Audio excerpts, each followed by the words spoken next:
All right, this is 16.7 in Math 102, and now we're going to be starting the application problems.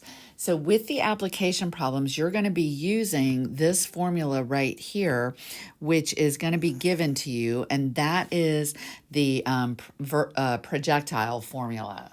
So basically, you have to identify that your H naught, that's your initial height, is 15 feet, okay? And then your V naught is your initial velocity. That's 131 feet per second. So we are going to use that formula, and you need to know that time is an independent variable, okay? So if it's the independent variable, time is going to be your x coordinate on the coordinate system. So we're going to use x is equal to the opposite of b over 2a to find this formula. But before we can do that, we have to plug in these numbers.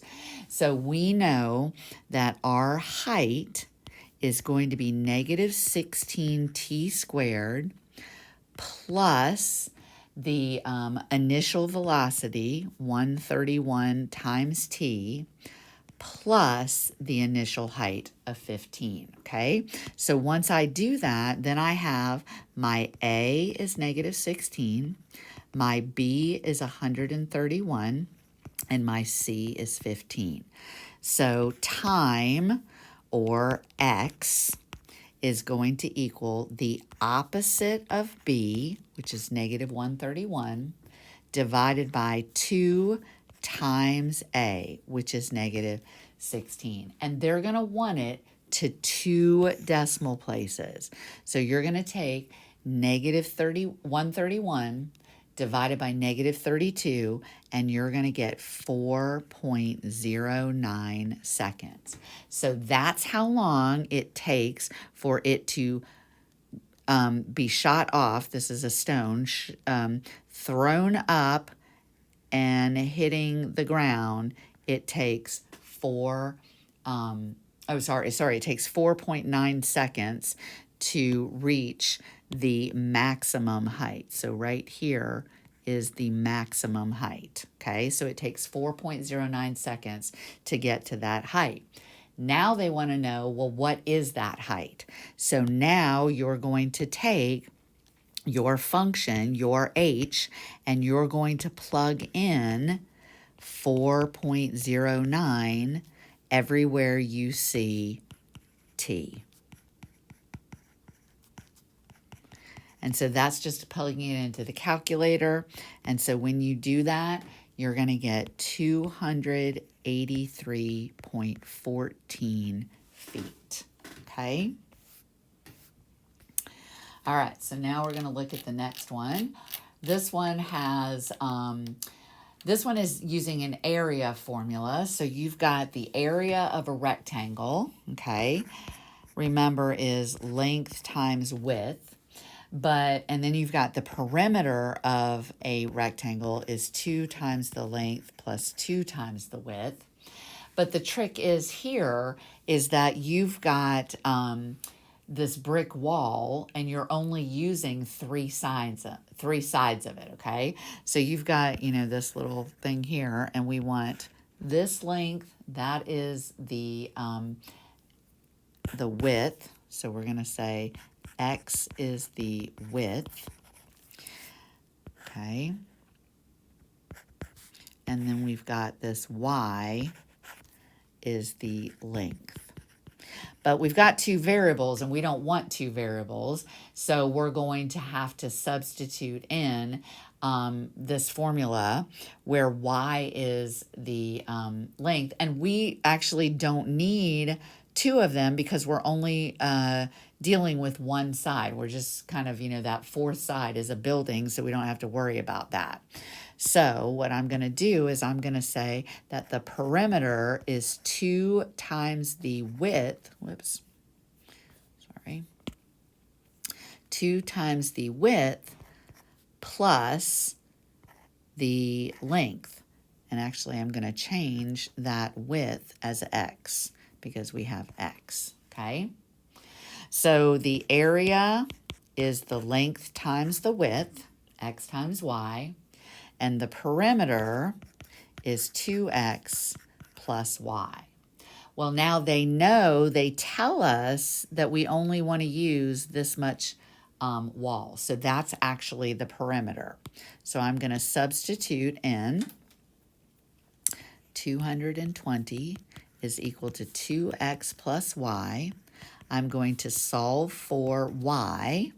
So I get 220 minus 2x is equal to y. And then I'm going to substitute it in there.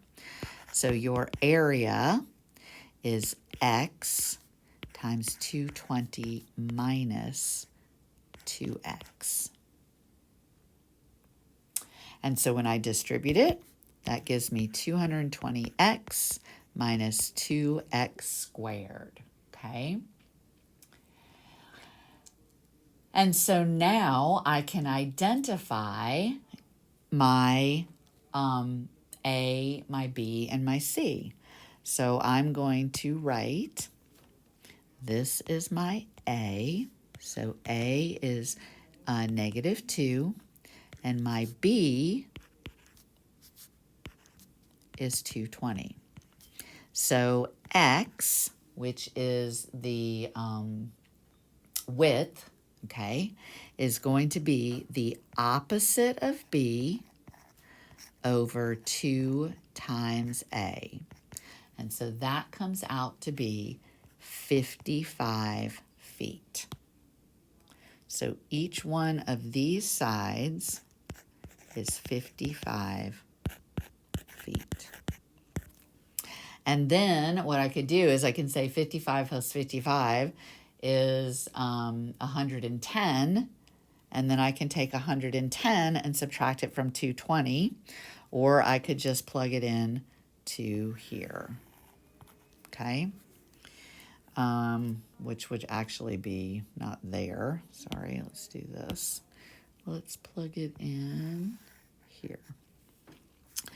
So I'm going to come up here. 220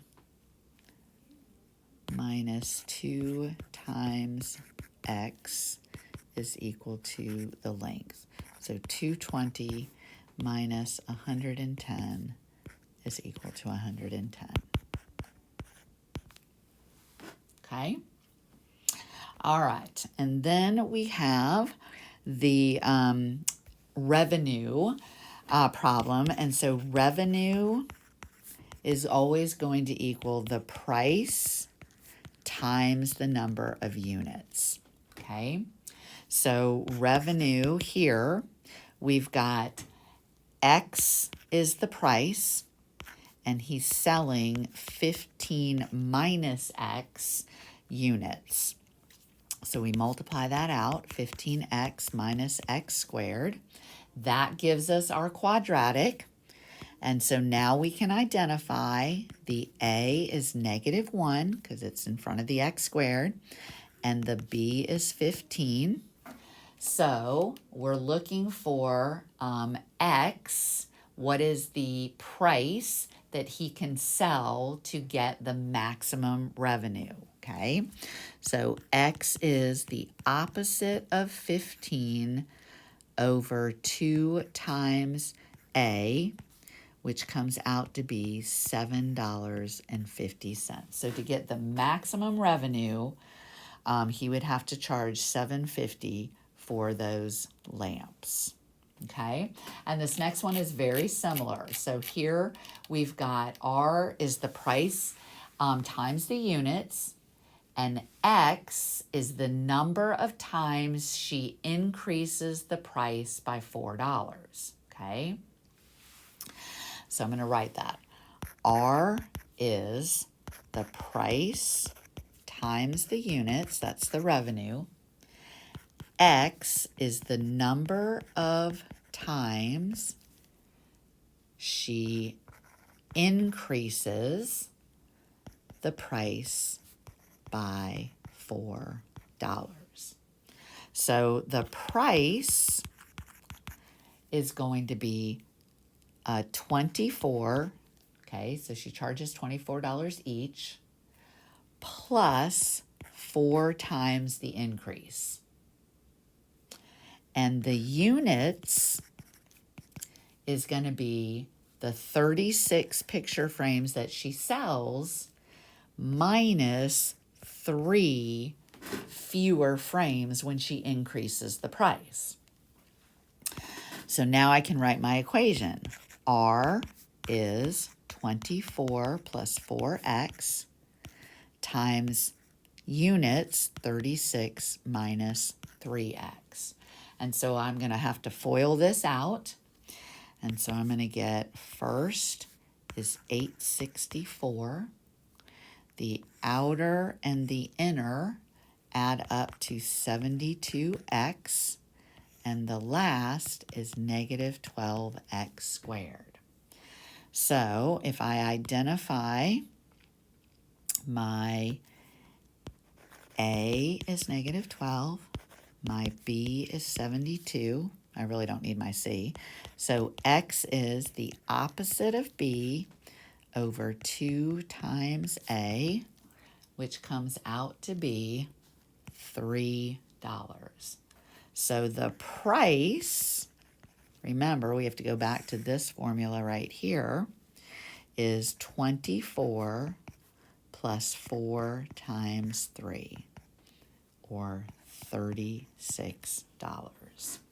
And so what will her maximum revenue be? Well, her maximum revenue is replacing that X with 3.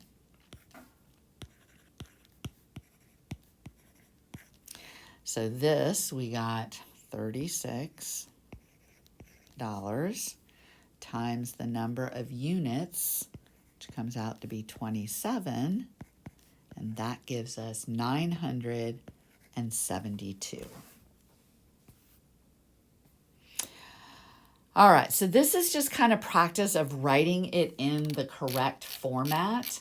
And so I'm going to stop here and I'm going to make a shorter video of this one.